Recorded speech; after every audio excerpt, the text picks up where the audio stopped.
Who's in control of this world? It's quite a enigmatic question. It's quite a mysterious question. It's hard to answer.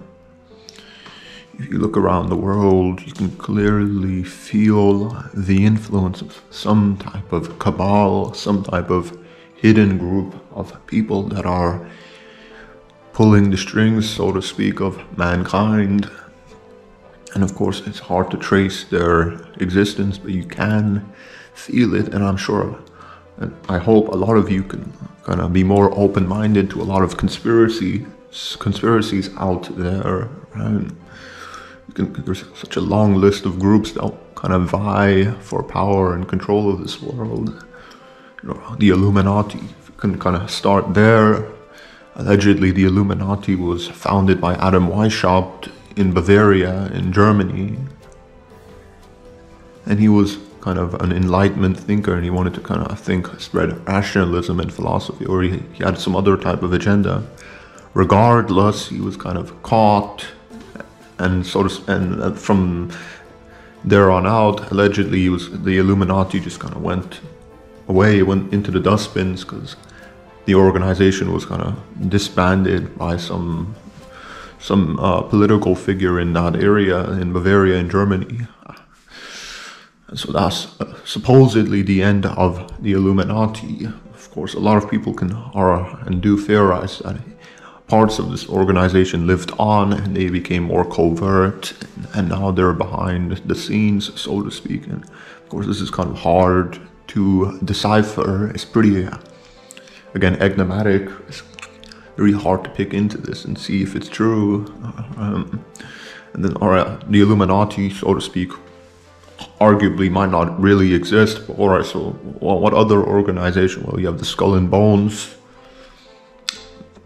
and they're kind of a little bit more unknown. I know a lot of important political figures in America, they were attending this secret club, and they have a lot of weird rituals.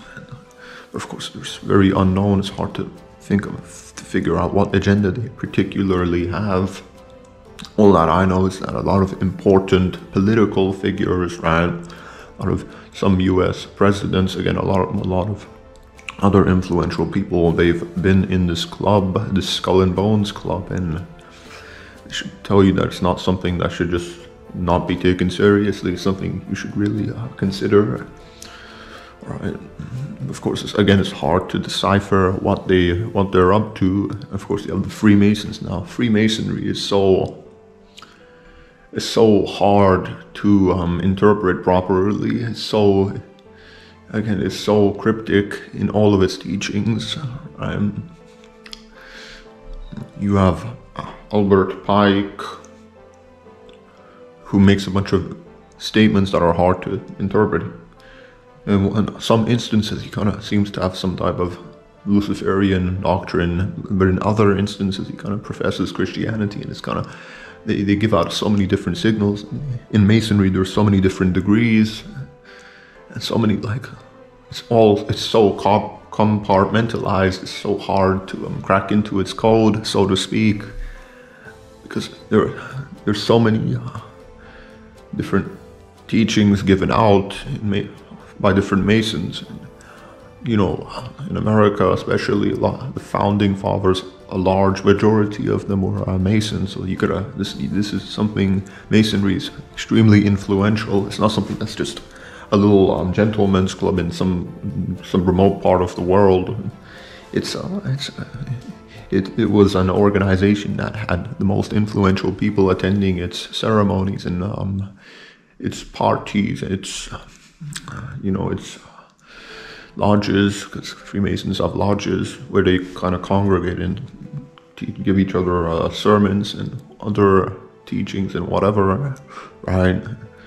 But you have to kind of think about all of the political figures that were a part of Freemasonry. The early US presidents, a lot of celebrities are also a part of Freemasonry, something that is very influential, something that kind of has influenced the entire world, right? Because America, a lot of the early founding fathers were Freemasons. So, through America, probably really shaped the world with the influence of Freemasonry.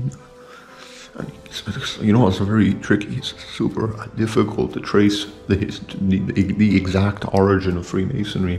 A lot of people claim that the Freemasons, they were essentially cathedral builders, right? Hence why the compass and square and all of the symbols and tools that they have, it relates to cathedral building, it relates to stonework.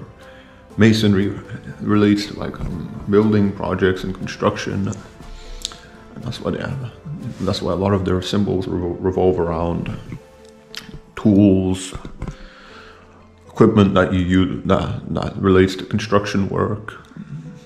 So essentially, the story goes that they were originally cathedral builders, and then they became something more profound. They became something more of a philosophers' club where wise men or men with higher knowledge can go and give each other I don't know, it's kind of hard to term it, but dialogues. They could engage in meaningful dialogues without the church, or I guess in the in medieval Europe, the primitive Christians, without them kind of looking at what they're doing and kind of claiming blasphemy and risking their lives. That's why Freemasonry was it had to be secretive, right? Because the Christians in the early days of Freemasonry in the medieval times, right? The Christians were kind of very anti-intellectual and stuff, and so this kind of made the Freemasons, who were I guess philosophers, it kind of made them go underground so they can discuss things freely and without judgment. But of course, this is just the alleged history of them. It's kind of hard to. I've heard there was some ancient connections to Egypt, and how that's why the ancient they were inspired by ancient Egyptian history and mythology, and that's the true origin of Freemasonry. It goes all the way back to Egypt, and of course, this is again hard to trace. Of course, a lot of Masonry revolves around biblical. I guess, I don't know, mythology, I guess. You have Hiram Abiff, kind of an architect at Solomon's temple, and he was kind of allegedly murdered by 3 people, and then he died, and that's essentially the end of it. And he had some secret word, but he failed to pass it on, and so it died with him, and this is kind of some type of a tragedy in Freemasonry. And of course, Hiram Abiff might not have even been real. It could just be some type of cryptic name for some other type of thing that we don't know about. Freemasonry is it can't just be a gentleman's club. You have to think about all of the important political figures that were Masons, that have shaped and influenced the world. Right? It's not just something that you can just ignore and not take seriously. But moving on from Freemasonry,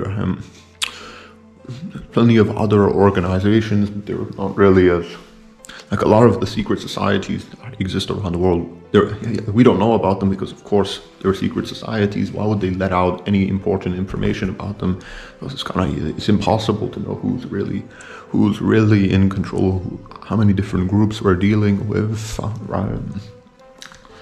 Of course, now, but if you go through media, right, in pop culture and so many different art forms, TV shows, there's tons of symbols, and these symbols, they relate to these organizations and their influences. You have to kind of be opening your eyes and paying attention quite carefully and patiently to these symbols that are everywhere, and they're not meaningless. They carry some meaning. They relate to these organizations. They can't just be representing nothing. I do believe that these symbols, they show the true influence and control of these various secret societies. Because I remember when I was very little, there was an episode in SpongeBob. It was called Cephalopod Lodge, and it was essentially showing all of it was essentially mimicking. it was parodying Freemasonry, essentially all of the rites and organizations and the clubs and the rings and everything. And the characters themselves, they were dressed in like some type of Freemason apparel, and it was quite eye-opening. It kind of really did shock me, the influence that some of these secret societies have. Of course, in The Simpsons, you have the Stonecutters episode. You should kind of Google and look that up, where Homer essentially is initiated into this Freemasonic-like organization called the Stonecutters, who pulled the strings of a lot of areas in his town in Springfield. Yeah, 'cause, of course, this also ties into UFOs and extraterrestrials, because allegedly the American government, following the 1947 Roswell crash, they were in contact with gray aliens, and they were exchanging technology. So I wonder how that kind of relates to all of these secret societies. I wonder if these secret societies are also concealing extraterrestrial technology and power, something you should look into.